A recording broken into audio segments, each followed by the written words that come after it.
This man was the most powerful boxer in history, and every bit as menacing. He made Mike Tyson look like a choir boy. I'm talking about mentality. Mike Tyson talk about hitting you and pushing your nose up into your brain and stuff like that, and that was nothing compared to what George Foreman wanted to do to you, because that's how menacing he was. And when he lost, he went into a state of depression, number one, because he thought he was unbeatable, and number two, because the embarrassment and the humiliation was a lot to take. Well, what do you think is going to be for Floyd? George Foreman didn't talk about anybody. He didn't talk to anybody. He didn't want to do interviews. He just scowled all day long. He seemed like he was mad at the mere presence of somebody being in his face. Floyd flosses. Floyd is living a good life. Floyd is telling you, I'm the baddest man ever, etc., etc., etc. So it stands to reason, it makes total sense that it would be far more difficult for Floyd to accept a loss than anybody could imagine. The only reason I part ways with George is that George is not taking into account how much that will elevate Floyd's focus for this fight. Because one of the most dangerous things about winners is when you trap them in a corner and you make them scared to lose. See, when you're a winner and you think you're invincible, that's when you can get caught.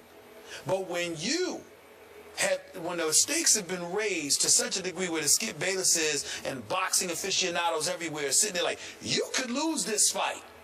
All of a sudden, you start really, really focusing in on the magnitude of the moment. And that's exactly the thing that can end up working for Floyd. So I see that what Foreman says is accurate, but I see it working to Floyd's advantage, not Floyd's detriment. Advantage because Floyd's focus is going to be laser sharp more than it's been in recent memory. And I think he'll be, I believe, and I've been on the record saying this, I believe the best of Floyd will be on display. Okay. It will be required, by the way, to win this fight. But it will happen. Okay. I will give you this. When we talk about what happened in the Rumble in the Jungle in Shasa, Zaire. Yes. You love that. Did you get to watch? I can't remember what your age would be. No, but I'm saying I've watched it, and I watched it. I was too young at the time, but I then went back, watched tape and all that stuff. Of course I've seen it. What was so different about the build-up to that fight is most people thought Ali was going to get hurt. I don't know anybody who gave Ali a prayer in the fight except hoping that he would survive the fight. That's not the case with Pacquiao Mayweather. Obviously, some people, starting right here, give Pacquiao at least a chance to compete in the fight. Sure. Okay. Or to compete. Okay. So what happened with George Foreman, the reason he sank into depression is he got rope-a-doped. Yeah. It was the strategy in which Ali just laid on the ropes, as you know, and George goes in there chopping wood. He's pounding away, and Ali kept saying to him, is that all you got? Is that all you got? Because Ali had toughened up his midsection, his core section. He could take the shots in the midsection. You're right. George Foreman was the most menacing monster of a boxer we have ever had in the history of the ring. Without question. So all of a sudden he gets tired, and in the 8th round, Ali goes into the shuffle and knocks him out in the 8th round. So the menacing monster, he's ambient. He's gone. And he dropped out of sight. He disappeared because he was so devastated psychologically by the loss. It finally took him coming back with the equivalent of a personality transplant. Yes. Right? He went from menacing monster to everybody's favorite next door neighbor who's grilling on the back porch with his George Foreman, right? Sweet. He's so sweet. But we were all shocked. You're saying, who is this guy? Right. Because he wouldn't even speak to the media before. Nope. But he got humbled and humiliated into a personality transplant. And maybe we saw it brought out the best of George Foreman. In this case, I do think he has some point here, because even though Floyd expects a battle, I do not for one second think Floyd thinks he's going to lose this fight. He is 47-0, and I do think, especially if Floyd got knocked out, which I do think is a possibility here, that he would not even remotely let go in his psyche right now. If he gets knocked out, I think he will have a tough time of it for a while, because I love the quote from Foreman about there just aren't words to console you. People can pat you on the back, tell you that they stole the fight, that you look better, but man, you just got robbed. Well, that's what they would tell Floyd, but could Floyd compute that? Well, could he let it go? Here's why I think it would be so devastating for Floyd, because he wouldn't lose the way that Foreman lost. If you remember, I don't know whether you saw this or not, when Foreman lost to Ali and he got knocked out, he just couldn't get up by the count of 10. Right. You understand? He wasn't knocked out, right. and he wasn't really hurt. He was exhausted because he had punched himself out, and then when Ali hit him, Yeah. I mean, and he fell down like a tree. Yeah. It was like, good Lord, because remember, it's 37 knockouts. He ain't accustomed to going the distance. Right. He was taking dudes out inside of 1, 2, 3 rounds. Yep. Ali knew I got to take him into the late rounds. I got my only shot is to make him punch himself out. I can't stand toe-to-toe with this dude just going back and forth. I can't do it. I won't last. Yeah. So Ali employed the only strategy that could possibly work. Whereas with Floyd can go 12 rounds all day long, as he has shown on many occasions. So can Pacquiao. So if Floyd loses, aside from getting robbed, if he loses, it's because he's going to get beat up or he's going to get knocked out. Those are the only two ways. I'm talking about outside of getting robbed, like he beat the dude up, he beats Pacquiao up, and they give him a decision. Outside of that, the only way you're going to beat Floyd is to outbox him, beat him up that way, or to knock him out. Floyd Mayweather is not, I mean, he's a brilliant tactician, he's a defensive wizard, and he's accustomed to going 12 rounds, so he's not going to be tired, he's not going to be in bad condition, he's not going to be ill-equipped, and he's not going to be outsmarted in the ring. So if he's not going to be outsmarted, and conditioning is not a factor, then the only way you're going to beat him is by beating him up or knocking him out. Okay. That's it.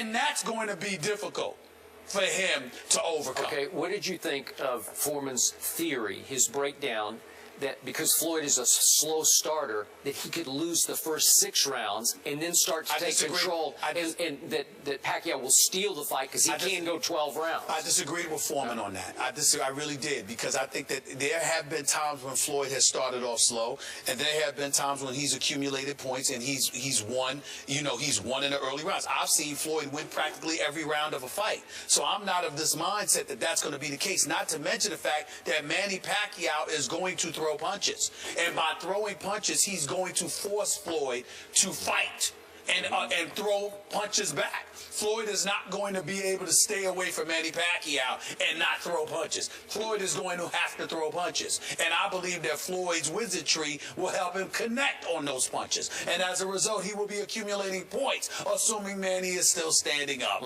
and that is how he will not lose those early rounds to me unless Manny is overwhelming him. And if Manny is overwhelming Floyd in the early rounds, Manny's going to take him out. That's not going to happen. It's not going to happen. If he's overwhelming Floyd in the early rounds, hey, Floyd could be in trouble early to get knocked out. I'm saying to you, if Manny Pacquiao is overwhelming Floyd in the early rounds, first of all, it may not go late. And secondly, it could be either or. He can go early or he can go late. That's why I'm saying to you, Floyd will be ready, because Floyd has to be ready from open and tap. Manny's going to try to measure things up for the first couple of minutes or so. After that, here comes Manny. That's what he's going to do. And that's what Floyd is going to have to be ready to take him on early. I believe Floyd knows that, and I believe Floyd will be ready. You think he'll come out and fight fire with fire? I think Floyd... Like throw flurries with flurries? I don't think Floyd has to, because Manny is going to come. Everybody can talk about Manny's, exchanges all he wants to. When you get checked with a left hook, what you going to do? You ain't going to throw a punch then. So be careful what you wish for. He could be... You can cry and run to your mama, right? I saw Jimmy Kimmel last night with Dr. Phil and a little skit that Dr. Phil did. I love you, Dr. Phil, but boy, you're going to pay too. All of this... Oh, he's going to pay? Oh, trust me. All of these people talking. I've seen it. Wait. I just had to sit and watch ESPN for 6 straight days of nothing but Floyd jibber-jabbering, Floyd talking and talking and talking. I didn't say Manny Pacquiao. I said Dr. Phil. Well, why don't you go and just whip his, you know what? I mean, I got to get on Dr. Phil. I love him. It was a joke. It was a scripted joke. And Dr. Phil was willing to have fun at the expense of Floyd Mayweather. I'm not getting on my man Mark Wahlberg, who I love dearly. I see. He not get on Mark. He will get on Mark. Because Mark wasn't joking. Mark wasn't joking. Mark was giving analysis. Dr. Phil engaged in a skit to mock Floyd Money Mayweather. You're going to pay for that, Dr. Phil. You're going to pay for that. You know what? Yeah. What?